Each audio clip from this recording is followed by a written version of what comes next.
por la Equidad al Aire, un programa con perspectiva de género y donde no creemos en las nuevas masculinidades. Entrevistas, reflexión, análisis, literatura, cine y mucho más.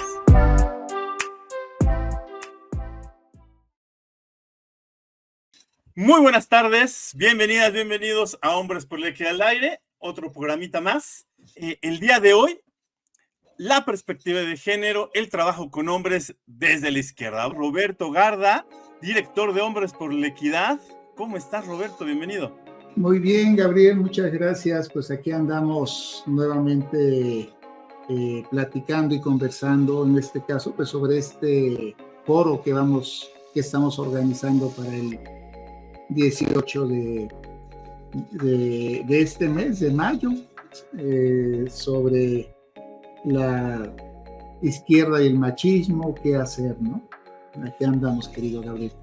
Así es, y que para quien nos esté escuchando desde Violeta Radio, el color que le hace falta a la radio, 106.1 de FM en la Ciudad de México, este foro será la próxima semana, perdón, el 18 de mayo, como dice Roberto. Pero para quien nos escuche a través de, ya sea Spotify o en YouTube, a través de nuestros podcasts, este foro vamos a tenerlo por ahí, también segmentos del foro o el foro completo en nuestras redes sociales. Pues bueno, empecemos. Bien, a mí me gustaría, Roberto, empezar pues platicando de lo que yo pensaría como la base de este tema. Roberto, ¿qué entendemos por izquierda y por qué es importante hablar de las izquierdas en México? Bueno, hay toda una discusión acerca de si es de hecho vigente hablar de las izquierdas. Para muchas personas ya incluso pasó de moda el concepto. Exacto. Y se habla más bien de globalistas versus soberanistas, que es la definición que usa el doctor Alfredo Jalife, que yo retomo, que es un internacionalista con mucho reconocimiento y tiene una visión dialéctica, como él mismo lo dice, y marxista, sobre el análisis de la geopolítica internacional. Yo retomo el concepto de izquierda un poco por una trayectoria personal de haber militado en partidos de izquierda, el Partido Mexicano Socialista principalmente, y después un poquito en el PRD, pero cuando vi la cantidad de priistas que llegaban, pues mejor me salí. Allá por 1992, ya tiene rato, 93, wow. ¿No? Cuando se fusionó el PSUM, Partido Mexicano, Partido Unificado de Socialista México, Unificado Partido de México. Mexicano Socialista Unificado de México, sí. Y el Partido Mexicano de los Trabajadores de Alberto Castillo. Y la discusión en aquel entonces era pues la lucha de clases. Hablamos de los finales de los 80s para la elección de Carlos Salinas de Gortari, o de Cuauhtémoc Cárdenas, ¿no? Que para muchos, pues Cárdenas ganó, ¿no? Yo parto de esa época, de esa izquierda, que aceptó que había problemas serios en el socialismo real, que vivió la caída del muro de Berlín, la caída de la Unión Soviética, aceptó el triunfo del capitalismo y de la globalización, y aceptó participar en las elecciones, y desde entonces, y dejó la vía armada, y desde entonces, pues ahora tenemos el resultado, que fue una decisión inteligente para los compañeros que en ese momento siguieron ese camino, y que el resultado es Morena, y los triunfos de Morena en todo el país, desde el triunfo en la Ciudad de México con Cuauhtémoc Cárdenas, y después el triunfo de Andrés Manuel López Obrador con Morena en 2018. Entonces, en ese sentido, yo veo que usar la palabra izquierda es real. Yo hago referencia a esas personas con la diversidad de pensamiento que tienen, que se definen como de izquierda. y que yo creo que es importante dirigirnos a este grupo de personas, las gentes que siempre seguimos siendo de izquierda, pero que nos dedicamos a temas de género. Exacto. En mi caso, en nuestro caso, tuyo y el mío, querido Gabriel, pues fue el tema de trabajar con hombres, ¿no? Claro. Entonces, yo me refiero a esa izquierda, una izquierda antineoliberal, una izquierda que tiene esa trayectoria histórica que viene del movimiento del 68, de las luchas guerrilleras, de las luchas obreras, de los movimientos campesinos de los años 30, 40, 50, 60, con el parteaguas del 68, y que mucha gente sigue viviendo como, y de la lucha electoral en su momento con el ingeniero Cuauhtémoc Cárdenas. Entonces, cuando yo hablo de izquierda, a esa izquierda me refiero. Una izquierda que incluso en el temblor de 1985 Exacto, claro, decidió por la organización civil, por las primeras organizaciones de la sociedad civil organizada, y que son personas que se ubican en todo el país, que siguen pensando que no se identifican con un pensamiento conservador, religioso, del capital, empresarial, sino que están por la organización popular, la lucha por los derechos, el acceso al agua, el acceso a vivienda, el acceso al trabajo, el acceso a la salud sexual y reproductiva, el derecho de vivir a una vida libre de violencia. Todas esas banderas para mí son la izquierda. Claro. Y que en algún punto choca, se identifica, se encuentra y desencuentra con el feminismo. De eso ya hablaremos. Exacto. Pero yo a eso me refiero con la izquierda, querido Gabriel. Claro, que está muy... Bueno, solamente comento una cosa.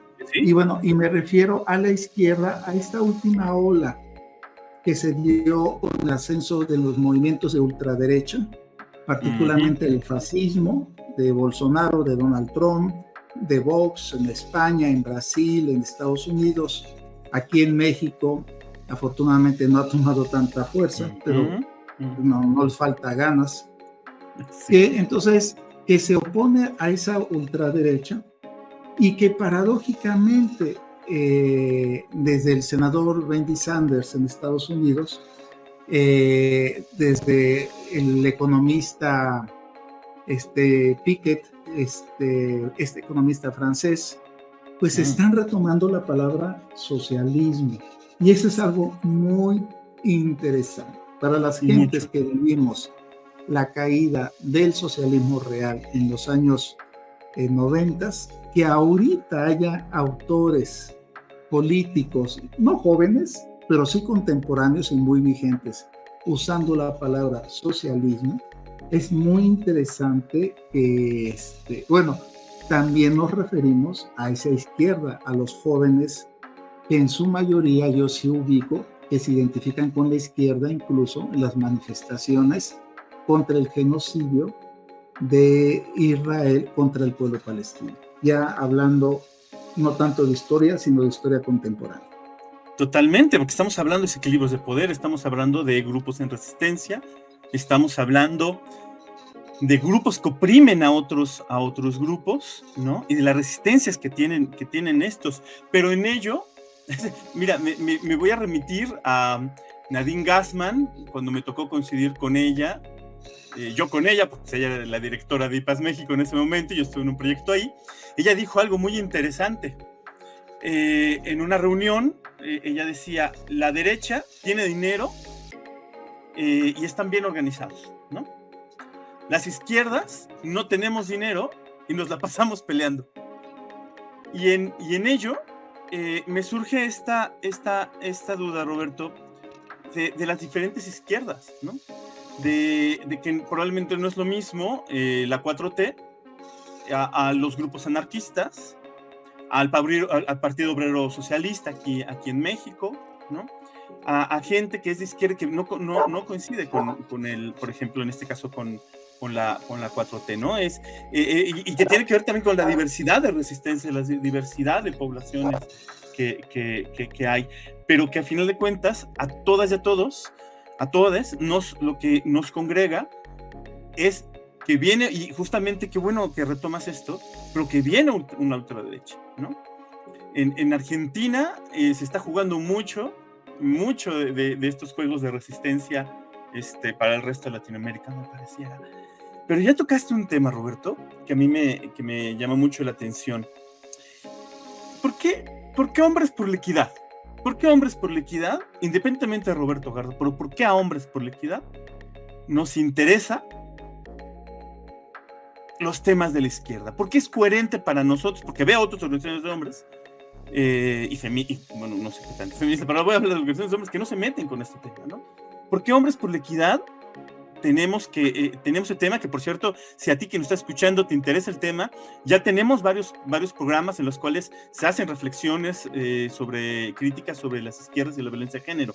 Pero ¿por qué hombres por la equidad nos interesa? Bueno, Hombres por la Equidad surge realmente en sus orígenes.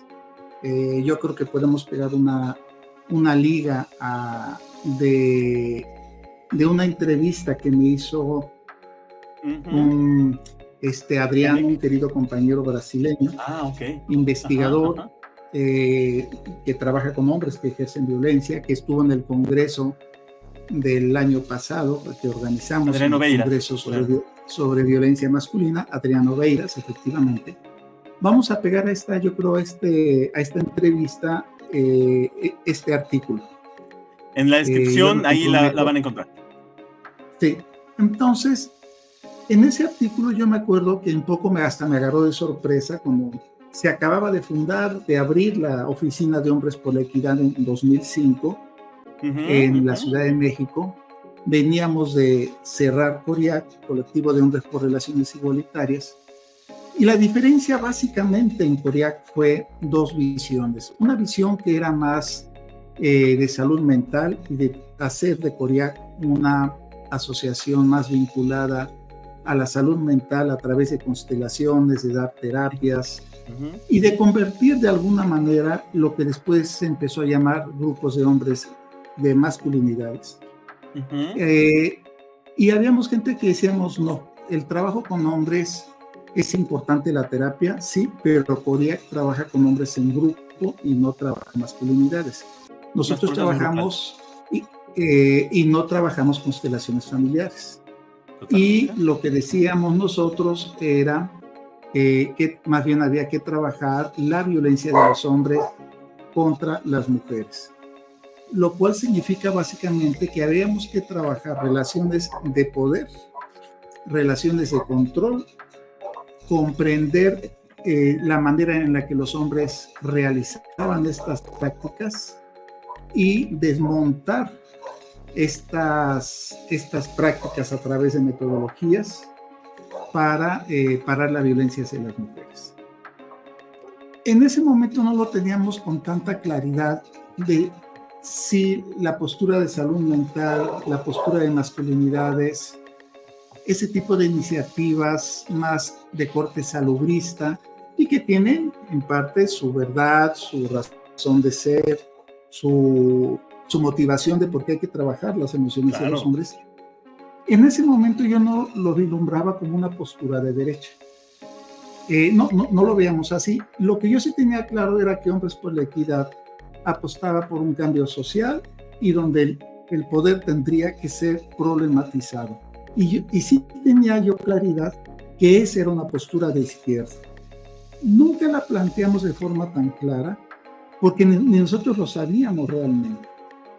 Pero sí veíamos que todo nuestro análisis, la gran diferencia de estas dos corrientes de pensamiento es que una postura más de corte salubrista y de salud mental pone el acento y la responsabilidad en el individuo. La violencia, el abuso que puede ejercer, están muy relacionados con sus malestares individuales y personales. Y entonces con la terapia se espera, y a través de la expresión emocional se espera que cambie y mejore sus relaciones interpersonales.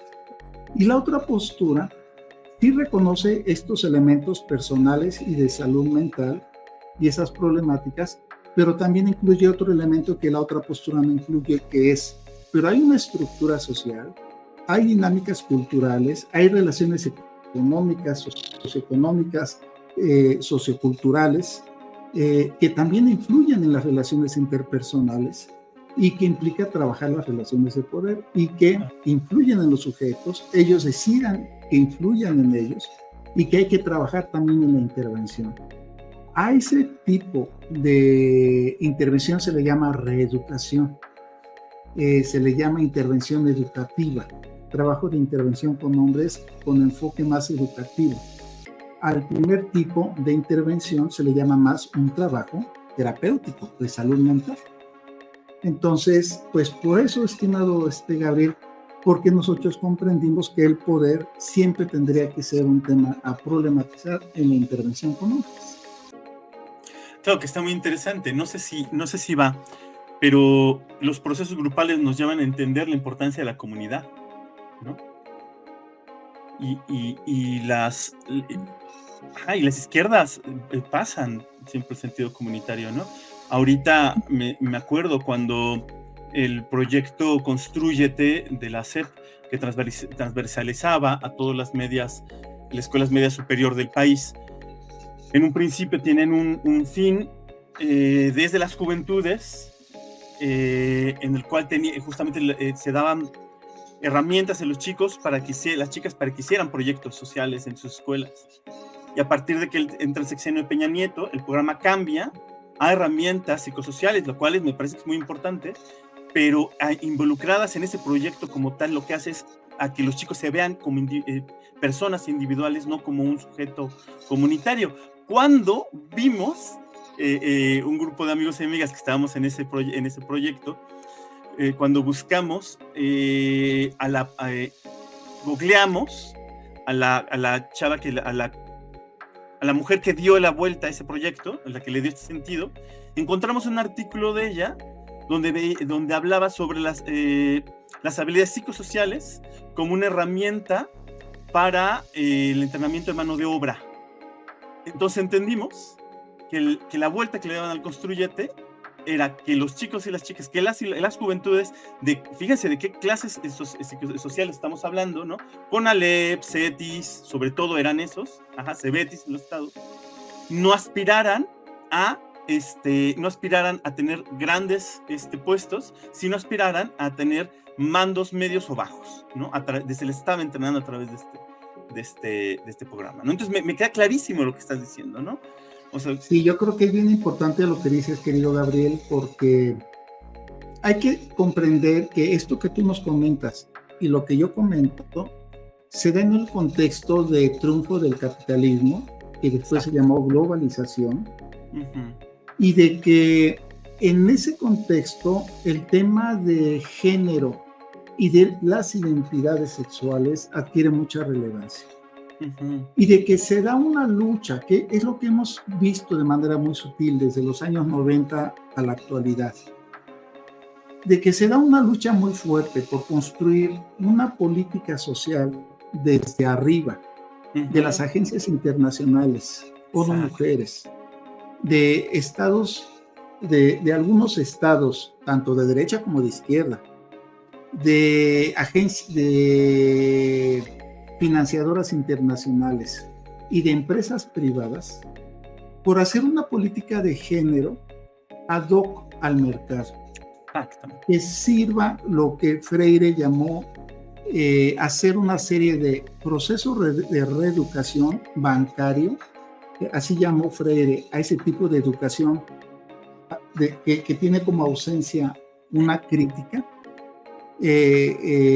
una reeducación bancaria donde las personas, donde los estados, las empresas, etcétera, aceptan reconocer del sujeto ciertos derechos, garantías, etcétera, siempre y cuando estos sujetos se adapten al mercado.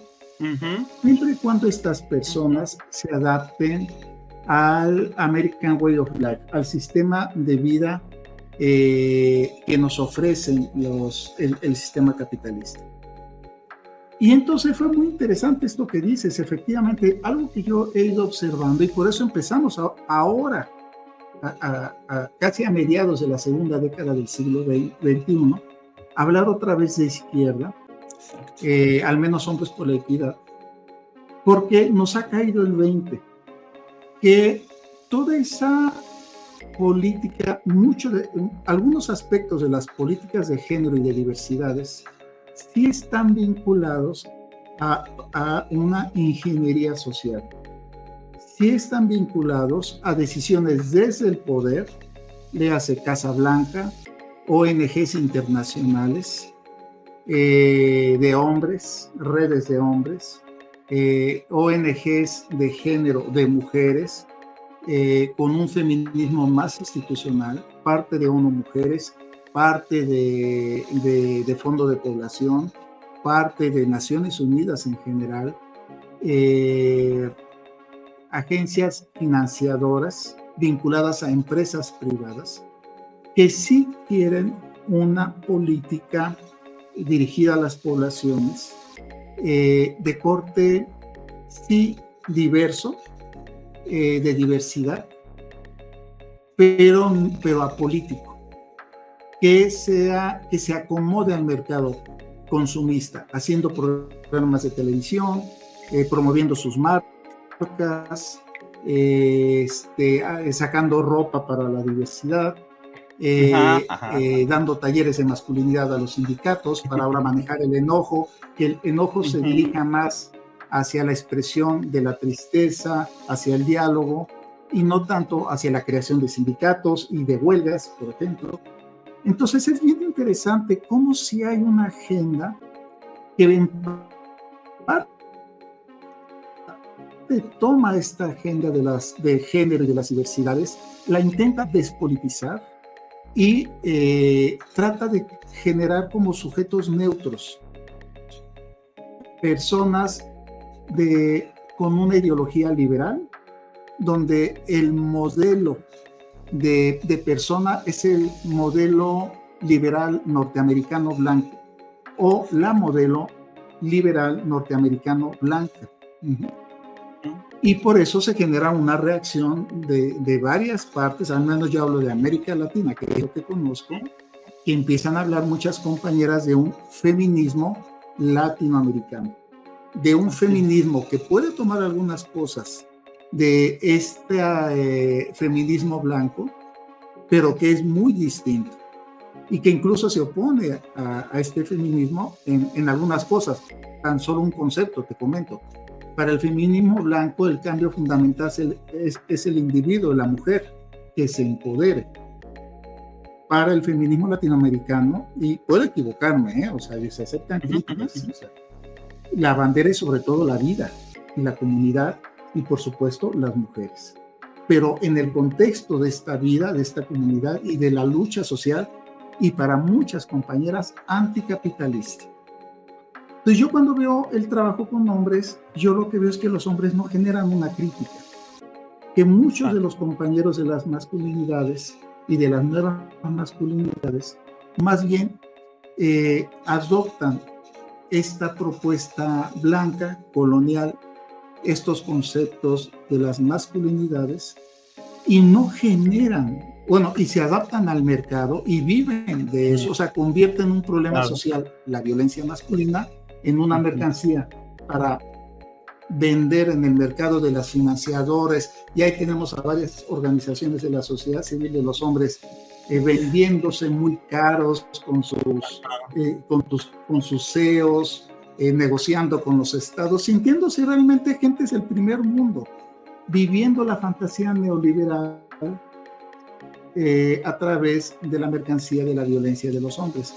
Y yo ahí veo una profunda ausencia de ética, pero sobre todo la falta de una visión de izquierda.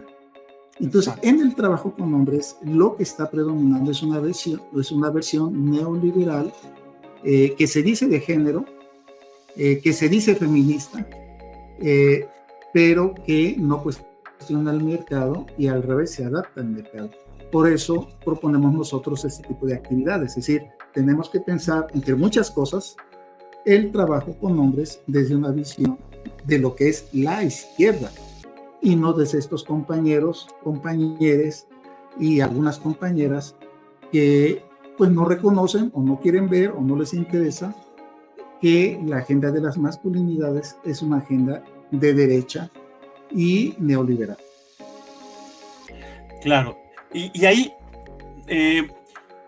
y ahorita que estás diciendo, la agenda de las masculinidades, que estás hablando justamente de estos que se adaptan al mercado, que me encanta aparte cómo lo pones, porque me acuerdo de alguna mesa, y que a mí me ha pasado cuando nos hemos acercado a algunas empresas, que en alguna mesa te decían, no, sí, Roberto, nosotros tenemos muy buenas experiencias en las empresas, y que no negamos que hay algunas que sí sean abiertas, pero cuando se pone y se adapta la perspectiva de género a la necesidad de la empresa, tendríamos que decir, híjole, algo está pasando acá, porque se está adaptando a la regla del mercado. Pero ahorita, para diferenciar, Roberto, si estás hablando de estas masculinidades, ¿cómo podríamos llamar a esta visión, no sé si parte de la izquierda, pero que es crítica para con esta otra de la que hablas?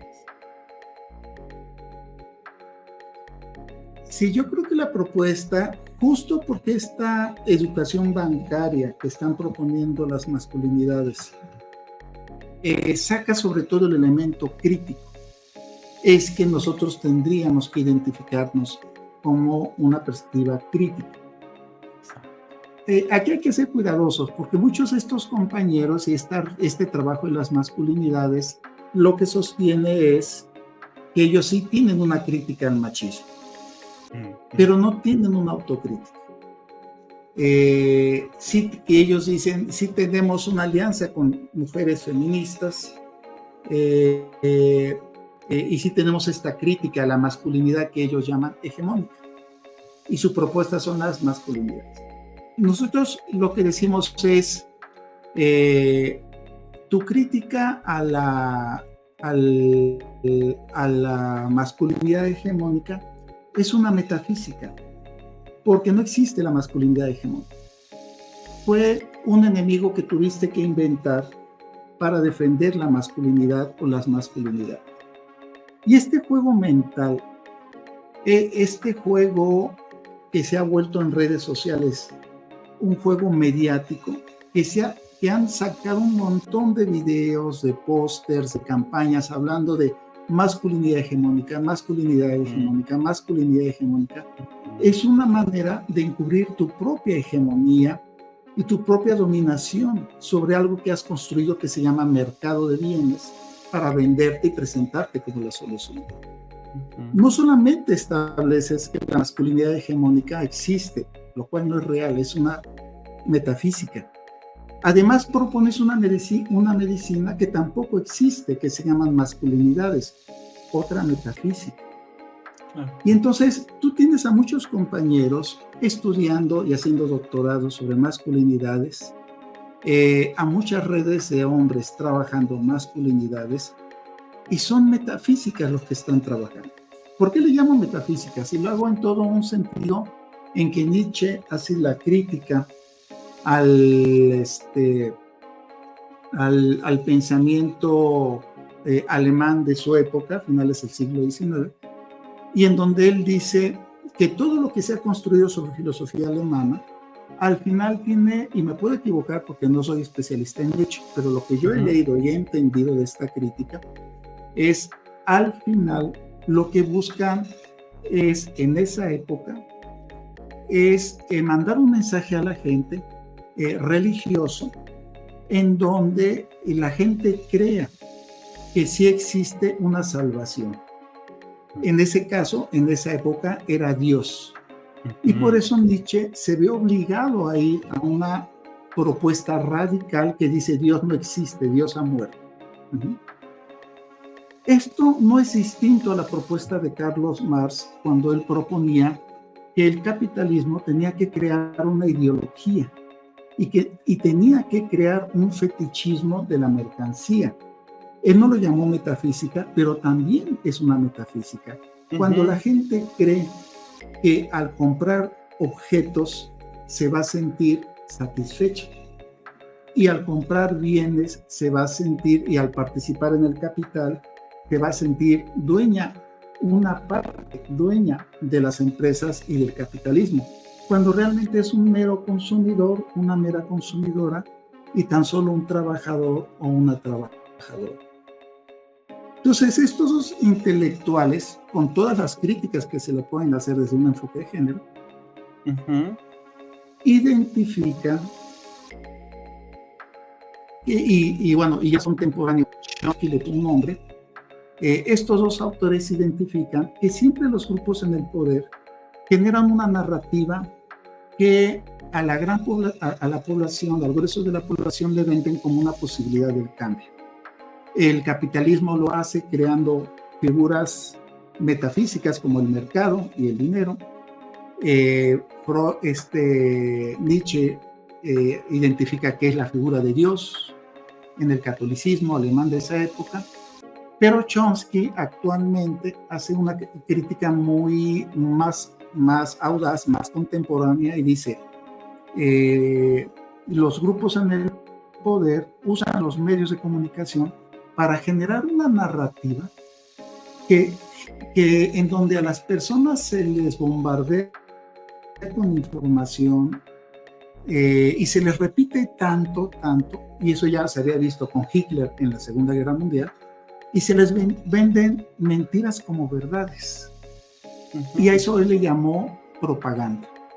Pero lo que estamos encontrando actualmente en el trabajo con hombres es una propaganda feroz de parte de algunos estados, algunas agencias, algunas ONGs, en donde se dice que la única posibilidad de cambio para los hombres son las nuevas masculinidades. Entonces, Hombres por la Equidad, y una visión opuesta a esa propaganda, es lo que nosotros llamamos una visión crítica. Hay que hacer una crítica a toda esa propaganda para irnos a dónde, irnos a la realidad, preguntarles a los hombres, preguntarles a las mujeres que se relacionan con ellos. Y en mi experiencia, querido Gabriel, y te lo he comentado en algunas ocasiones, los hombres no te hablan de nuevas masculinidades. Los hombres te hablan de cosas concretas que necesitan, que desean, que quieren para cambiar y mejorar las relaciones con las mujeres. Y no te hablan de nuevas masculinidades ni de masculinidades, a menos de que quien haga el taller a cada rato les esté diciendo que el cambio es por las nuevas masculinidades. Y tanto se los dice que la demás gente dice, bueno, si él lo dice, pues ha de ser verdad, ¿no? Y entonces que se instala una narrativa. Y ahí tienes videos del Fondo de Población donde los hombres aparecen hablando de nuevas masculinidades y te los muestran como evidencia de que sí, los hombres hablan de nuevas masculinidades. No, lo que hiciste ahí fue un adoctrinamiento, no un proceso reflexivo. Exacto. Eso es también interesante, más es pensar mucho desde cuando Melissa Fernández dice toda masculinidad es hegemónica, cuando Eric Fromm también habla del tener y el ser, ¿no? Que es muy similar a lo que hablas de Nietzsche, ¿no? Y también del pensamiento crítico, que el pensamiento crítico dice problematicemos las cosas, no hagamos análisis sencillos, sino vemos desde lo complejo, porque también me pongo a pensar en algunos compañeros que se asumen de izquierda, se asumen latinoamericanistas, que están en los grupos de reflexión, pero cuando se ven los hechos, están rascándole rascándole al poder, ¿no? Eso es interesante, ¿no? Es interesante, problematicemos, miremos lo que implica, ¿no? Que es lo que justamente las feministas nos han dicho desde hace rato, me acuerdo, en los encuentros. No me quiero meter tanto en eso, pero como referente de lo complejo que es, no me quiero meter tanto porque no pertenezco no soy feminista y no quiero invadir, pero me acuerdo cuando hubo un encuentro feminista a principios de los 2000 en la Ciudad de México, y las compañeras que fueron, muchas amigas mías que estuvieron en ese encuentro feministas, hablaron de todo lo complejo que era, o sea, de todas las grandes discusiones, por ejemplo, las centroamericanas que agarraban y no coincidían con las personas de otros países, de las caribeñas, ¿no? De los feminismos negros, ¿no? Y esto es porque es complejo el análisis, ¿no? Desde acá también tenemos que mirarlo con esa con esa complejidad, y me parece muy interesante cómo todo esto incide en una mirada desde la izquierda, porque como bien lo empezaste a decir, esto incide en cómo miramos la perspectiva de género, ¿no? Y si quienes miramos la perspectiva de género... Ajá, ¿sí? No, si quieres se acaba y yo comento.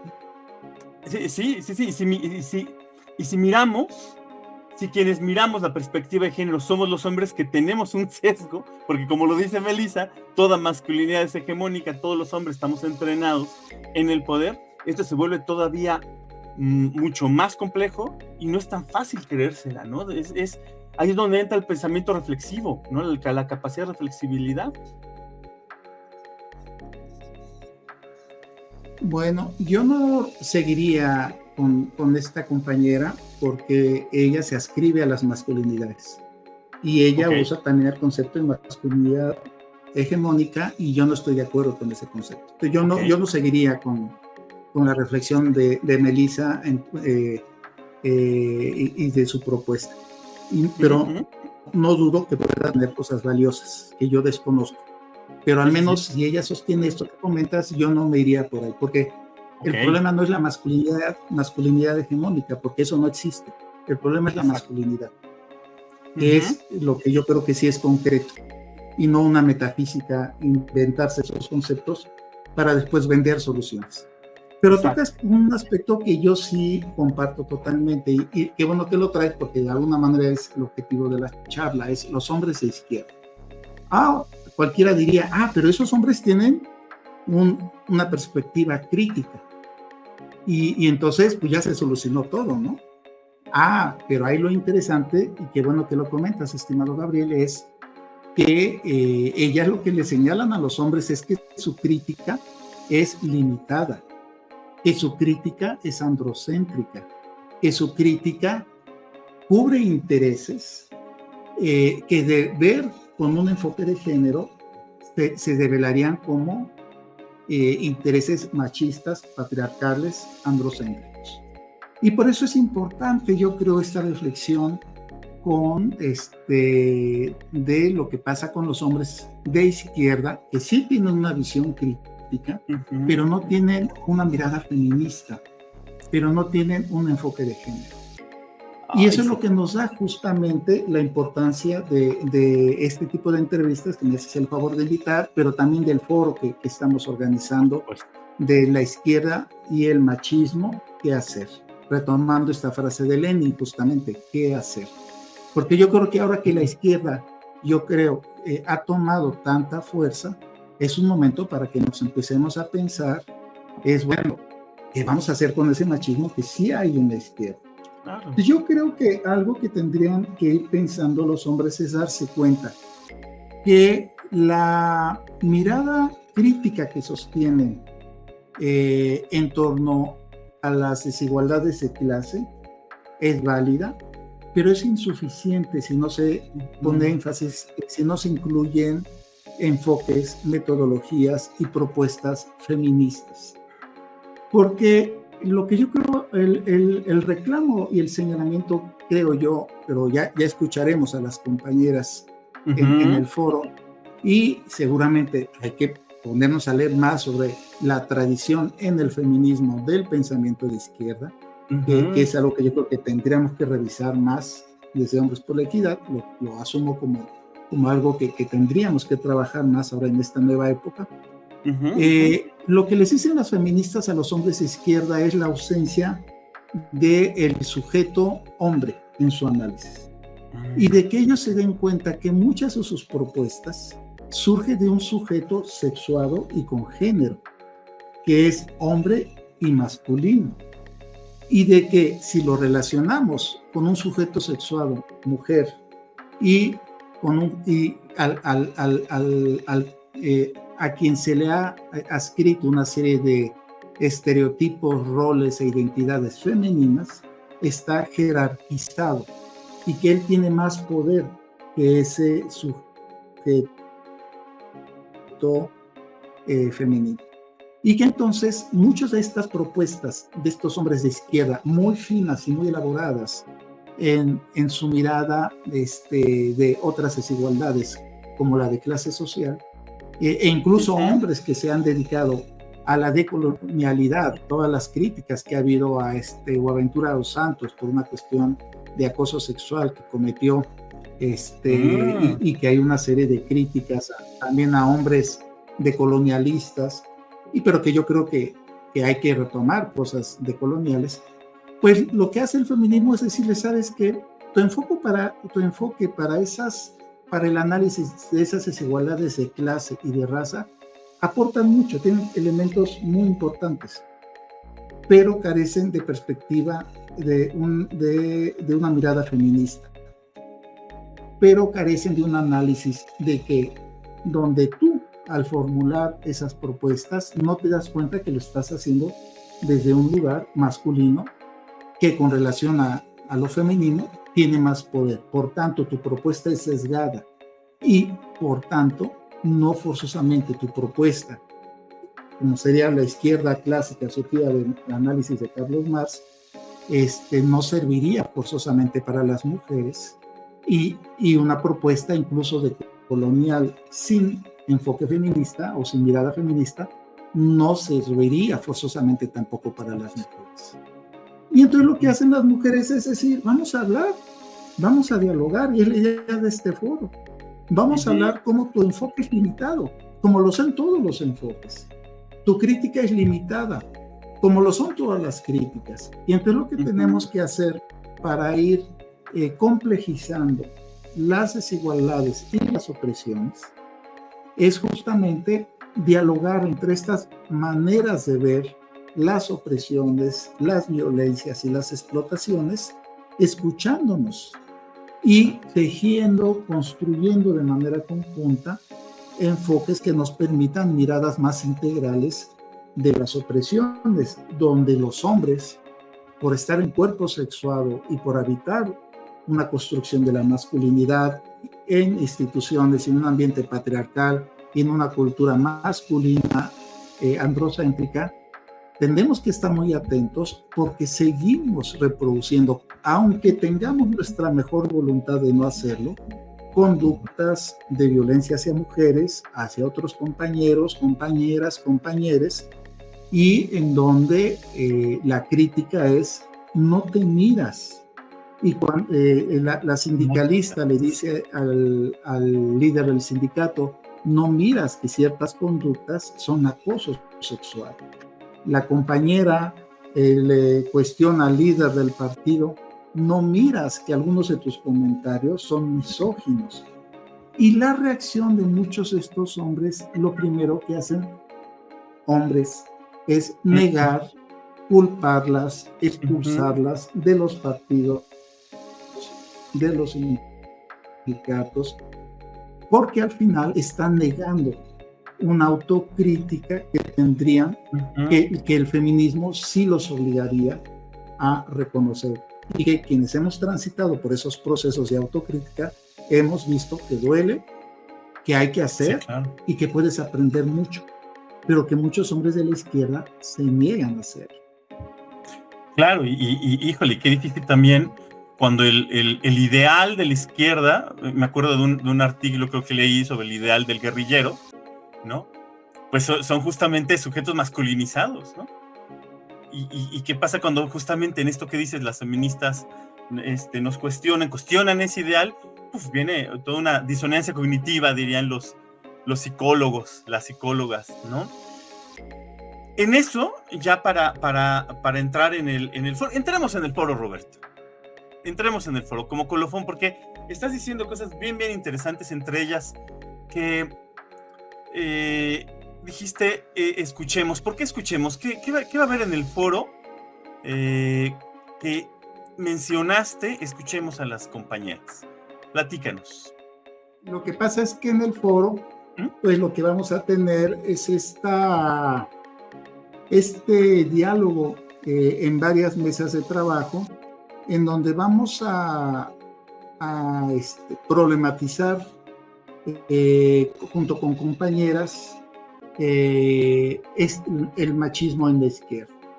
En una primera mesa pues va a estar nuestra querida compañera Leda, que ella es del Frente de Trabajadores Democráticos de la sección 11 del CENTE. Todo un recorrido en las izquierdas, esta Leda. Sí, y en el ámbito sindical sobre todo. Va a estar Tania Campos Tomás, que es doctora y profesora de la Escuela Nacional de Antropología e Historia. Y feminista de muchos años, metodóloga, y que se ha interesado mucho además en el trabajo con hombres. Va a estar nuestra querida compañera Maru, que es coorganizadora de este foro a través de Violeta Radio, que les agradecemos mucho, y que también es parte de CIPAM, y nuestra querida compañera Maru Chávez.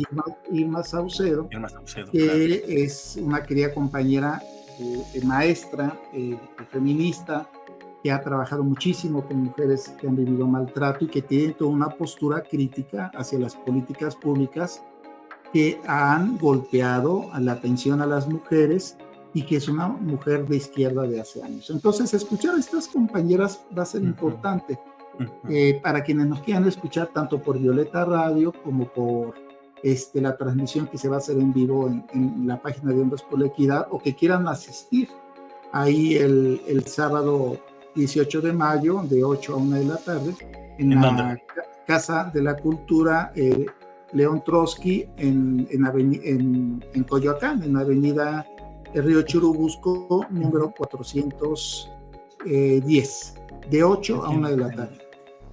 Y estas compañeras pues, nos van a compartir una mirada crítica a los hombres de izquierda y a la izquierda en general. Y es escuchar y aprender qué ven ellas, que nosotros no vemos, y qué podemos aprender para realmente, si queremos seguir manteniendo esto que llamamos izquierda, no estoy hablando de progresismo, sino esto que queremos llamar movimiento de izquierda, en el sentido que ya dije al principio de la entrevista, pues yo creo que escucharlas va a ser muy importante. En el segundo momento, pues va a estar un querido compañero de la Universidad de Texas en vía en línea, una conferencia de Robert Jensen, profesor emérito de la Universidad de Texas. Después está Jaime Morales Beltrán, que va a estar en representación del doctor Martí Batres, jefe de gobierno de la Ciudad de México, que nos quiere también dar un mensaje. Y va a estar Leonardo Olivos, de la Universidad Nacional Autónoma de México, de la UNAM, que tiene toda una trayectoria en la crítica hacia la violencia masculina. Y Héctor Salinas, que es un compañero que tiene una trayectoria muy larga para impulsar los movimientos de disidencia sexual. Claro. La segunda mesa va a ser escuchar a compañeros, que tienen experiencia en movimientos de disidencia sexual, que han hecho una crítica a la violencia masculina, y decir lo mismo que ven ellos en los hombres de izquierda, en el movimiento de izquierda, que consideran que hay que tomar en cuenta para hacer una propuesta de izquierda con un enfoque feminista. Y finalmente, en la última mesa, pues vamos a estar pues ya gente de la asociación más cercana, Canet, que es facilitador del grupo de hombres, que ya tiene muchos años trabajando en grupo de reflexión y trabajándose, pero que también ha estado mucho en algunos partidos de izquierda. Claro. Estuvo en el MAS, Movimiento al Socialismo, está también en el sindicato de trabajadores del CENTE, con ese. Va a estar Fernando Huerta, investigador de la Universidad Autónoma de la Ciudad de México. Héctor Salinas, no lo dije, también es investigador de la Universidad Autónoma de la Ciudad de México. Y Fernando Huerta, pues un compañero de vida, y él ha investigado mucho la cuestión de la violencia masculina desde una perspectiva de la antropología feminista, y voy a estar yo.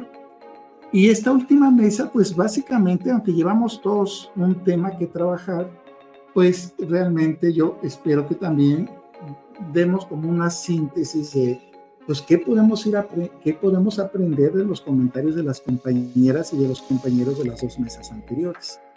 Y yo algo que sí quiero hacer la reflexión es decir que pues es la primera mesa, que no esperamos que sea la última mesa, que ojalá en otros estados, en otros países y en otros lugares abran este tipo de foros, se organicen. Un compañero decía de Perú, decía, ¿por qué no hacemos algo así en el Perú? Pues adelante. Claro. Yo creo que sería muy bueno empezar a hacer esta reflexión colectiva para gentes que nos decimos de izquierda y para aquellas personas que les preocupan no solamente el machismo, sino y que quieren construir una alternativa a esto que se llama nuevas masculinidades, que realmente yo creo que es una ingeniería social que se está imponiendo en América Latina y que necesitamos sacarla y pensar distinto el trabajo común. Y que me parece interesantísimo, porque aparte este foro, y que me parece que tendría que ser un detonador, como dices, pero también con esta representación, porque en este foro hay activistas, hay gente de academia, hay gente de sociedad civil, hay gente de gobiernos de izquierda, hay gente sindicalistas, hay gente de medios de izquierda, ¿no? Que me parece que esta gran representatividad, que faltan, ¿no? Siempre será muy amplio y mucho más complejo, pero me parece que esta visión tan grande, me parece que es muy rica y vale la pena no solamente escucharla, sino escucharla, proponer, hacer preguntas, criticarla, reflexionarla, ¿no? Que para eso son estas reflexiones, ¿no? Y para salirnos de eso que...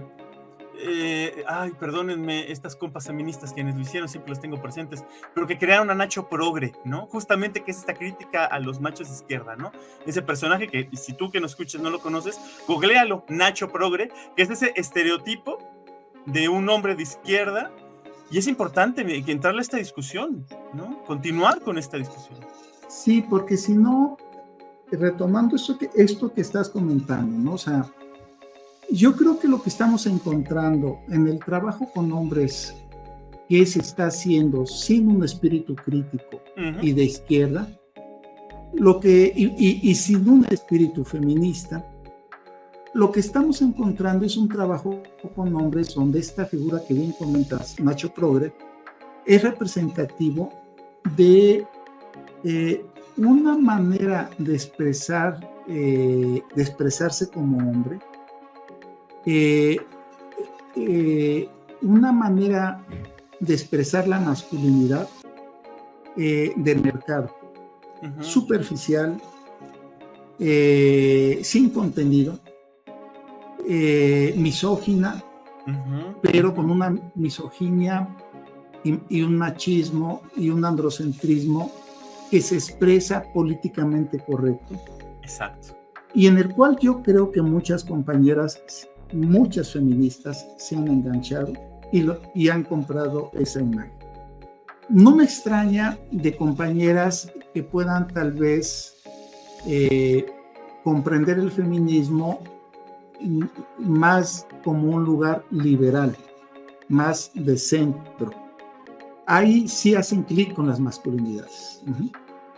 Yo creo que que eso ha pasado en la cuarta transformación, que ha surgido una propuesta de feminismo institucional más liberal, que por eso compra las masculinidades, ¿no? Eso yo lo entiendo perfectamente. Es coherente con...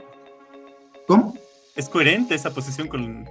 Es coherente, pero políticamente es peligrosa si tú propones un movimiento como la 4T que quiere hacer una transformación con elementos que no buscan transformar, sino que buscan conservar, en este caso, conservar la masculinidad. Porque el cambio de la masculinidad a la nueva masculinidad no es un cambio. Y lo que sigues conservando, por eso es una propuesta conservadora, es la masculinidad, pero suavizada.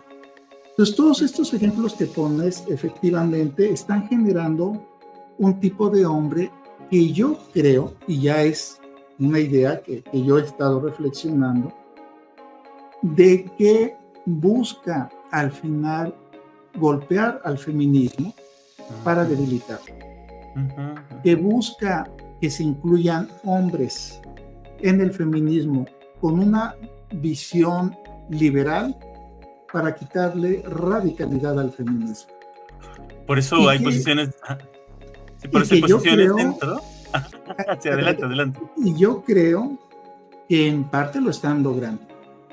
Yo creo que en parte están logrando gradualmente y poco a poco, sobre todo ese feminismo que en América Latina llega a las instituciones, a negociar políticas que podrían ser más radicales, sobre todo en el trabajo con hombres, para atender, por ejemplo, el ejercicio de su violencia, y que los hombres encontraran otra forma de ejercer el poder en las relaciones interpersonales, a generar mejor algo que se llama, vuelvo a lo mismo, una metafísica, como es nuevas masculinidades, que dices mucho pero no dices nada. Entonces yo creo que ese cambio vacío, carente de contenido, es el que puede representar este sujeto macho progre, pero que hay que reconocer que en muchos jóvenes está adquiriendo sentido, justo por el contenido vacío que tiene. Totalmente. Y yo creo que es peligroso. No, totalmente, querido Roberto. Pues mira, se nos acaba el tiempo. ¿Cómo cierras? Bueno, pues mira, yo creo que en tiempos de genocidio de la población de Gaza, de levantamientos estudiantiles, de censura al sionismo que se ha incrustado en el Estado palestino, y que justifica estos genocidios, de crisis del liberalismo, en donde se defiende a ultranza mandar bombas, por un lado, con una mano al pueblo, a los sionistas israelíes, y por otro lado se le mandan dulcecitos y comida basura en paquetes de ayuda al pueblo palestino. Yo creo que en estos tiempos, y porque a eso obliga el pensamiento crítico, a situarte, a ubicarte, es qué papel queremos jugar los hombres. Y observamos hombres que protestan porque se paren esos genocidios, y observamos hombres que reproducen la guerra y reproducen el genocidio. Entonces, la invitación de este foro y de Hombres por la Equidad es: retomemos un lugar ético. No podemos estar justificando conductas de violencia y genocidas en un Estado, en otros hombres, y simular con la otra mano que estamos cambiando y de que todo está bien. O sea, tenemos que tener una coherencia. Entonces yo creo que mi mensaje final sería la importancia de la ética, de los principios para los hombres. Yo lo que observo es que los hombres no tenemos como género principios y que tendríamos que construirlos. Que los hombres de izquierda podrían ser una esperanza, porque fueron y son algunos de estos hombres los que han dado algunos valores y principios para poder refundarnos como sujeto político. Pero tenemos que escuchar a las mujeres feministas, porque si no, esos principios van a ser androcéntricos y no van a solucionar un problema de desigualdad de género. Entonces yo creo que lo ético vuelve a escena, o lo traemos a escena, y las conductas de cada quien con sus contradicciones, si no generamos sujetos que tengan autocrítica y puedan parar esas contradicciones, se reproducen a nivel de Estado y de geopolítica. Entonces yo creo que lo ético es muy, muy importante en esta época, querido Robert. Para ti que nos está escuchando, acuérdate que si nos escuchas después del 18 de mayo, el día del foro, vas a poderlo encontrar en nuestras redes sociales, todo el evento completo, y seguramente lo vamos a seccionar para que lo escuches de acuerdo a las mesas. También en la descripción de este audio, de este podcast, vas a encontrar el artículo de la entrevista que le hizo Eduardo Beiras, académico brasileño, que le hizo a Roberto Garda, justamente sobre este tema. Pues muchísimas gracias, Roberto. Les esperamos este 18 de mayo. Muchas gracias. Bye, Gabriel. Gracias.